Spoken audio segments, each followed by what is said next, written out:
We come to chapter 3, Chitta Vaga, mind. 33. Just as an arrow maker straightens an arrow shaft, even so the discerning person straightens his mind, so fickle and unsteady, so difficult to guard and control. So a person who makes arrows, he has to straighten the shaft, make it very straight. Even so, we have to discipline our mind and make it straight. Otherwise, it's like a monkey, fickle and unsteady, so difficult to guard and control. But even though it is difficult to guard and control, we have to guard and control it, so that we become master of the mind, rather than the mind become master of us, overpower us. We need to control our emotions instead of letting the emotions control us. 34. As a fish when pulled out of water and cast on land, drops and quivers, even so is this mind agitated. Hence one should leave the realm of Mara. So our mind is agitated when we dwell on the six senses. That is the realm of Mara. Mara is always tempting us at the six sense doors with beautiful sights, lovely sounds, fragrant smells, nice food, nice touch, and mind-boggling things to play. Like nowadays, people like to play computer games and all that. So, why is the mind agitated? Firstly, because it likes to jump from one sense door to another sense door. Secondly, in the six sense spaces, among the six sense objects, this is not our natural home. Our natural home is back deep in the mind. And we come out of the mind and go into the world. It's out of our natural habitat. That's why the Buddha says we must dwell in our natural habitat, away from these six sense objects. And the way to do it is to bring it back gradually through the four satipatthana, the four objects of satipatthana. Dwell only on the body, feelings, the mind, and Dhamma. And by dwelling only on these four things, slowly it becomes less agitated. And then if you dwell on one only, all the time on one, then the mind becomes one-pointed, and it draws further into the mind. And then it's really, because it's back into the natural home, it's no more agitated. And then you feel the bliss, because you're back at home, the bliss and the delight. 35. Wonderful indeed it is to subdue the mind, so difficult to subdue, ever swift and wandering, wherever it desires. A tamed mind brings happiness. So this is just like what I mentioned just now, that if we subdue the mind, then tame it, and then it brings happiness and delight. 36. Let the discerning person guard his mind, so difficult to detect and extremely subtle, wandering wherever it desires. A guarded mind brings happiness. In one of the suttas, the Buddha said, an undisciplined mind is a source of great suffering. A disciplined mind is a source of happiness. So, if we don't guard our mind, and then it is uncontrolled, then it is a source of great suffering for us. See, nowadays a lot of people, they have a lot of mental suffering, depression and all that, because they don't know how to guard the mind, how to subdue the mind, how to tame the mind. So only a world teacher like the Buddha can teach us how to be healthy, mentally healthy. 37.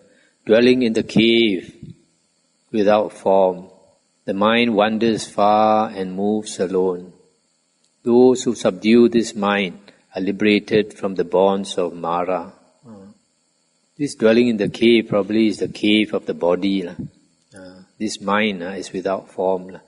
It wanders far and wide. So we have to discipline it, don't allow it to wander here and there. Then only we are liberated from Mara. Mara is always tempting us, tempting the mind to wander here and there with all the six sense baits. 38. Wisdom is not perfected in one whose mind is not steadfast, who knows not the good teaching, and whose faith wavers.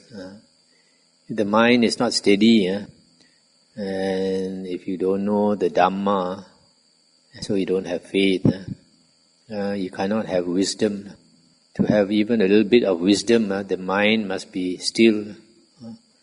If the mind is not still, it's like a pool or a lake, where the water is muddy and the wind moves the surface of the water. You have waves moving.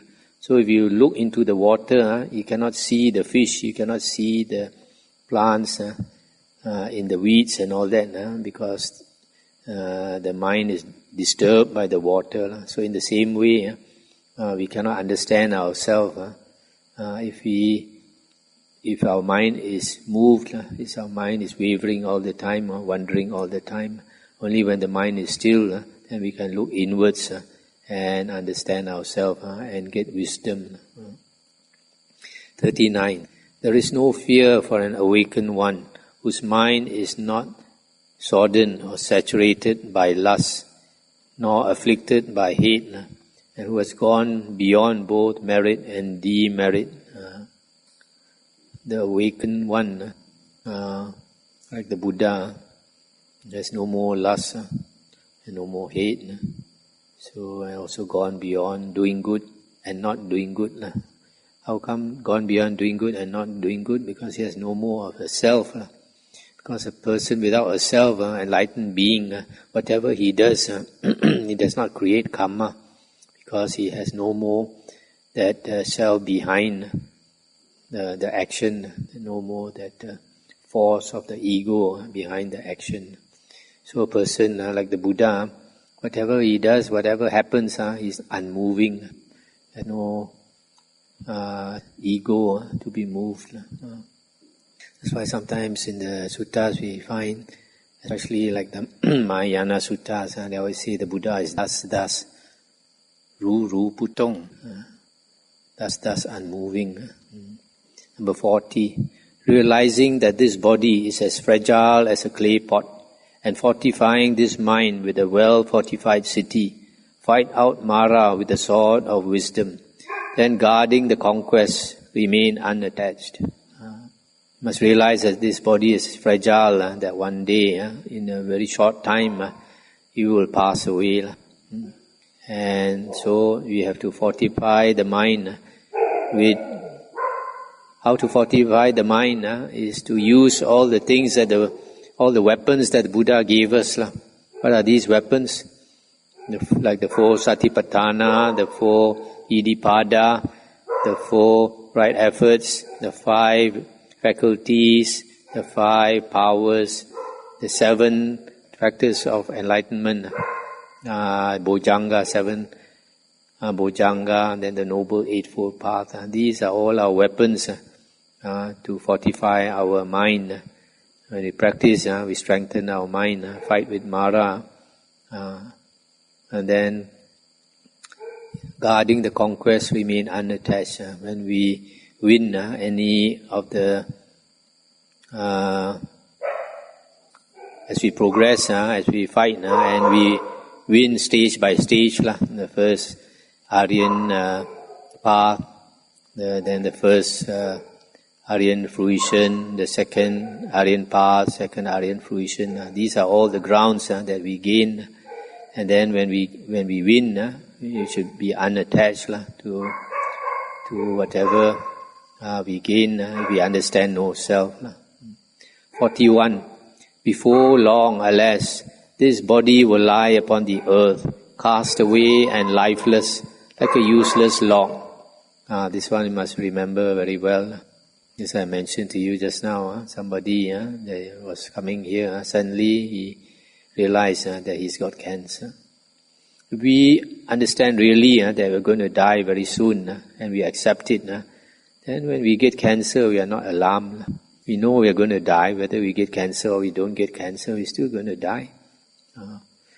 So sometimes people say this person died of cancer, that person died of hepatitis, that person died of heart attack. Actually, basically, all of them died because of impermanence. So we all die because of impermanence, not because of this sickness and that sickness. Even if we don't have sickness also, we still must die. 42. Whatever harm an enemy may do to an enemy, or a hater to a hater, an ill-directed mind inflicts on oneself greater harm. What is an ill-directed mind? A mind that does not have right view. If a mind is without right view, then it is directed in the wrong way. And what is the wrong way? The way of greed, hatred and delusion. So because of greed, hatred and delusion, you do all the wrong things. So you are harming yourself more than anyone can harm us. Our greatest enemy is ourselves, and our greatest friend is also ourselves. If you know how to direct your life in the right way, you are your greatest friend.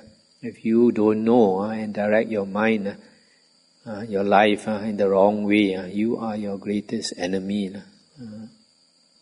For example, if somebody he thinks it's very nice to commit adultery, very enjoyable. So he thinks he's doing himself a favor by having this pleasurable relationship. But actually he's harming himself because at the end of it, at the end of life, he has to pay such a high price that it's not worth it. But because people don't understand this law of karma vipaka, so we think we are getting a good bargain. Actually, it's not a good bargain. So it's only by understanding the Dhamma that we understand what is good for us, what is not good for us. 43. Neither mother, father, or any other relative can do one greater good than one's own well-directed mind.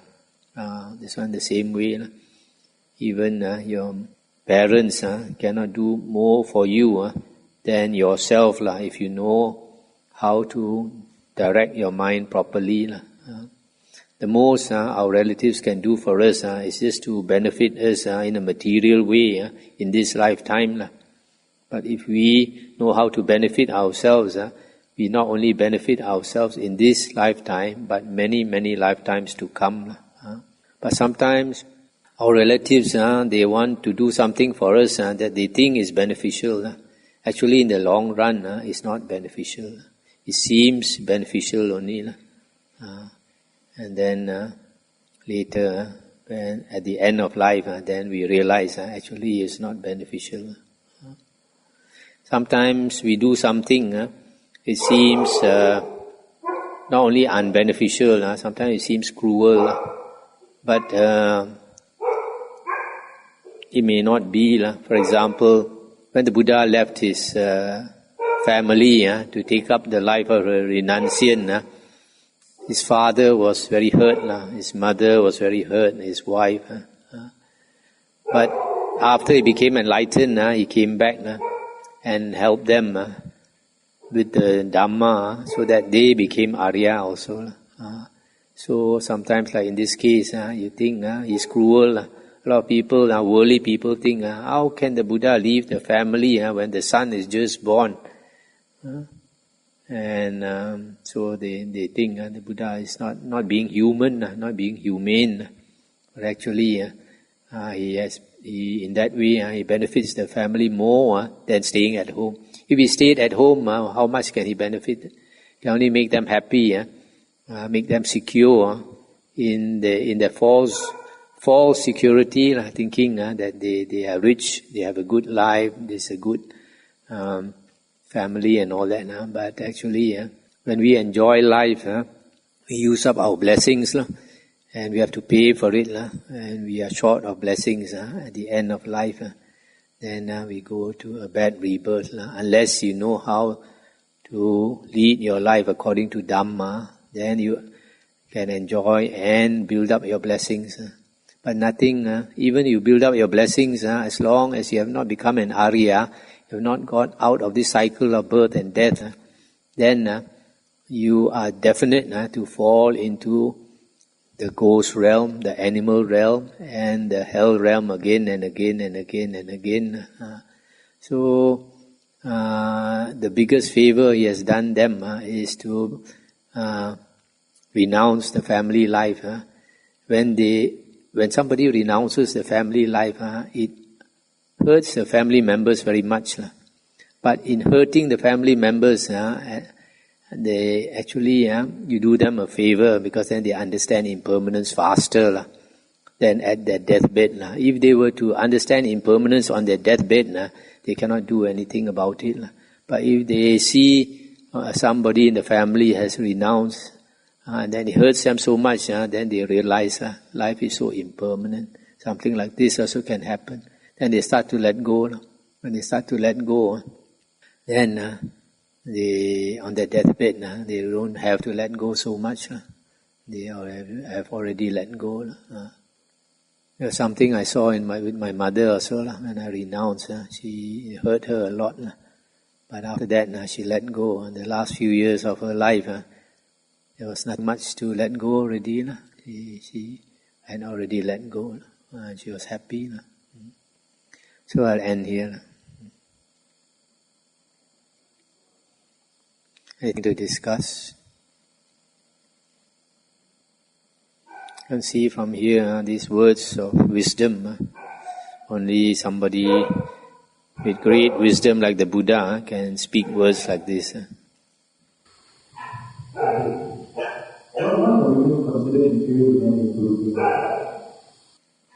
The Buddha did not say that women are inferior to men in Buddhism.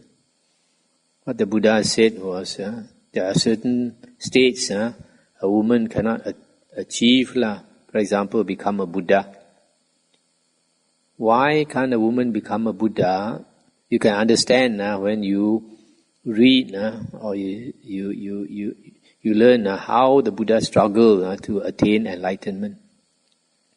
In my opinion, the Buddha was already a Sakadagamin when he came back in his last life, because he had met the Buddha Kassapa in the previous life, a previous human life, and he became a disciple of the Buddha Kassapa after hearing the Dhamma. You see, when his friend Gatikara tried to persuade him in that life with the Buddha Kassapa to go and see the Buddha, he refused. He was a Brahmin. He didn't appreciate the Buddha. He said, what's the point of seeing your shaveling monk? So many times his friend pulled him until he could not say no.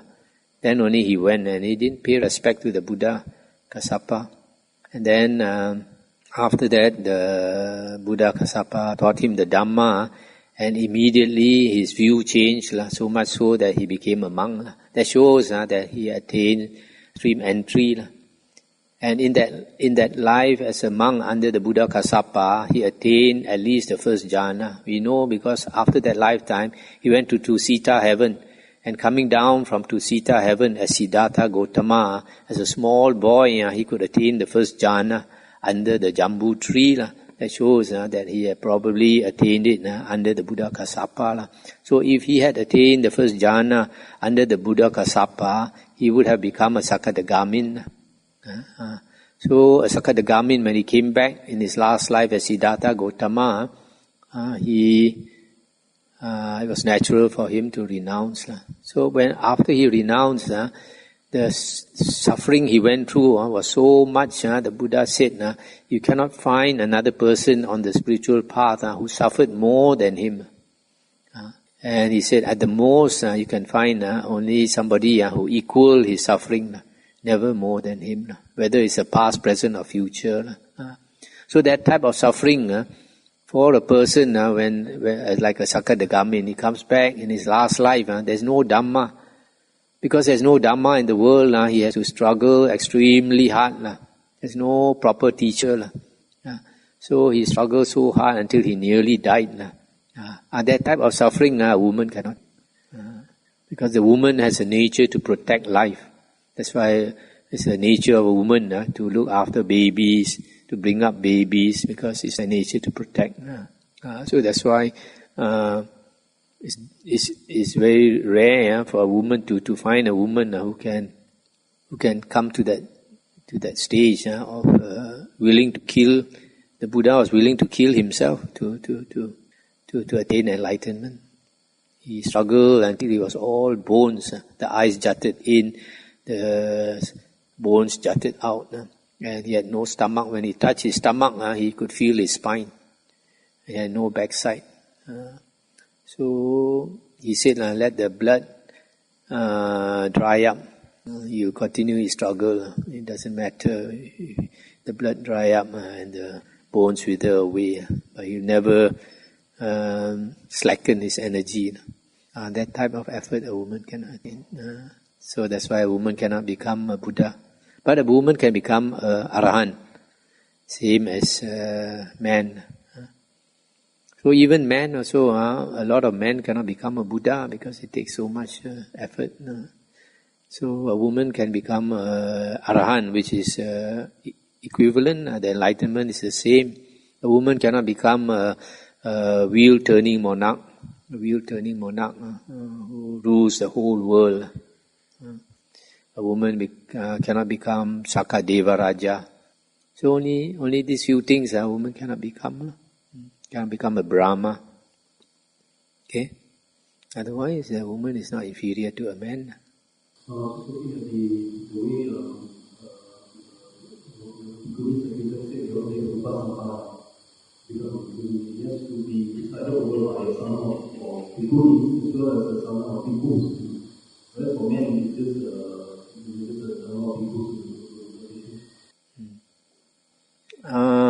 You see, if you look into Vinaya books, a bhikkhuni,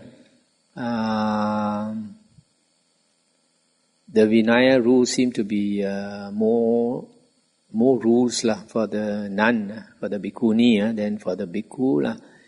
And it has to do with probably with women being more emotional, because in women the emotions are stronger. So maybe because of that. Also because the women are the weaker sex. The Buddha at first was reluctant to ordain nuns. And my opinion is that because the Buddha didn't want to take up this burden of looking after nuns. Once nuns ordain, if they live on their own, they might come to harm. They might be raped and all that. So the nuns, they always had to stay close to the monks. And the monks had to kind of look after them. Every 2 weeks they have to come for a teaching. And the Vasa period, rains period, they cannot stay alone. They have to stay with the monks and all that. They cannot travel alone also and all these things. So that is. So it's not that the Buddha was heartless. Didn't want to ordain women. It's just that it's a burden to the monks. But like now, what is happening in the West is they ordain women, but they don't allow the women to stay with the monks. The women go off and stay on their own. Do you think it's easy for the women to look after the monastery? All women?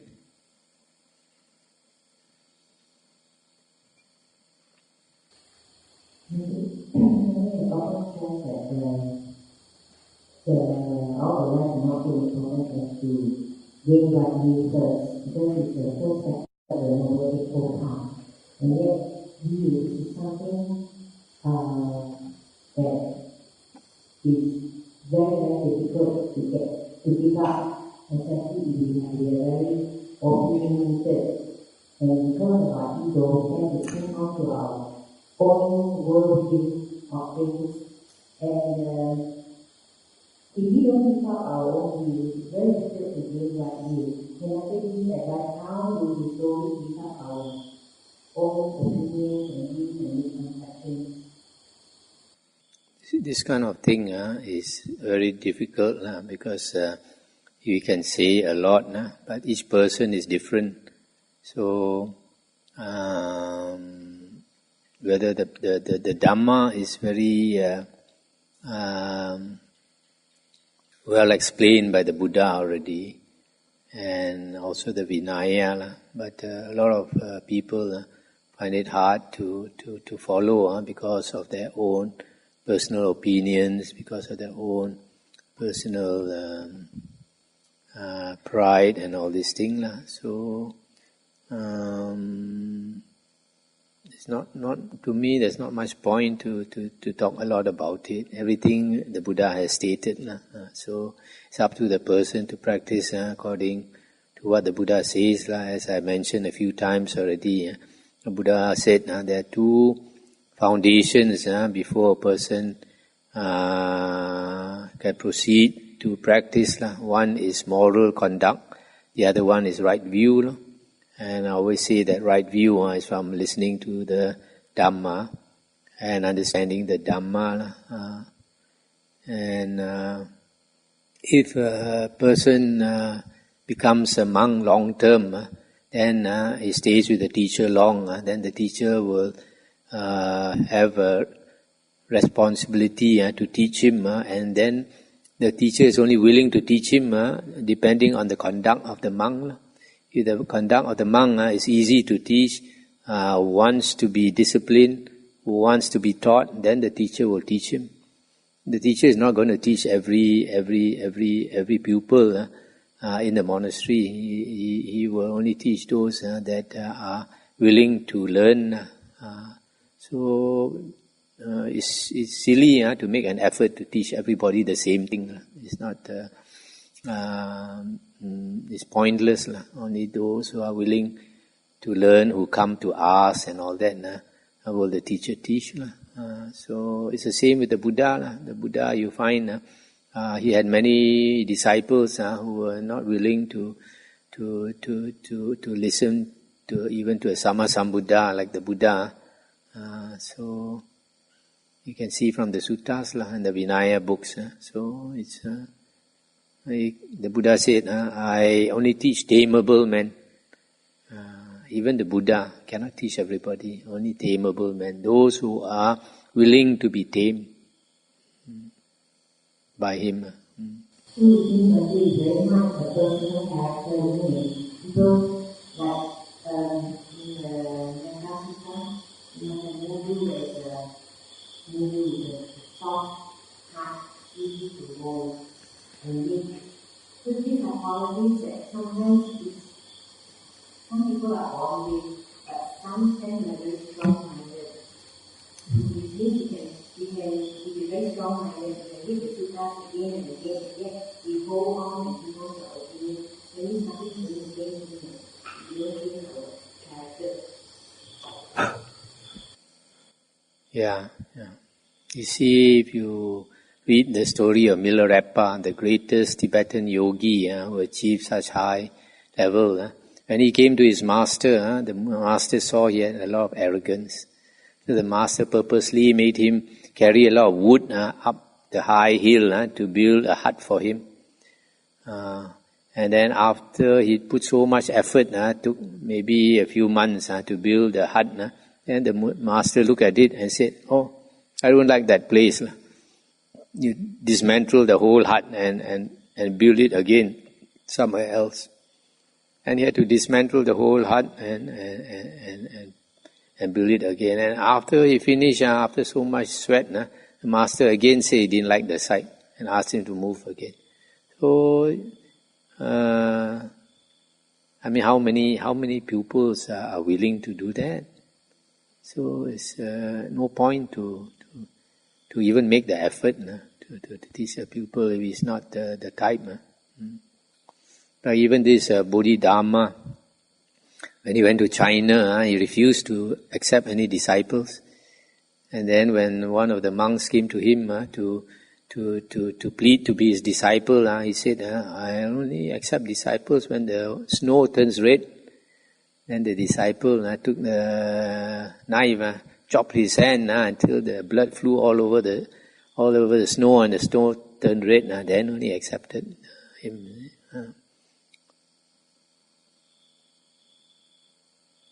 How shall we end now?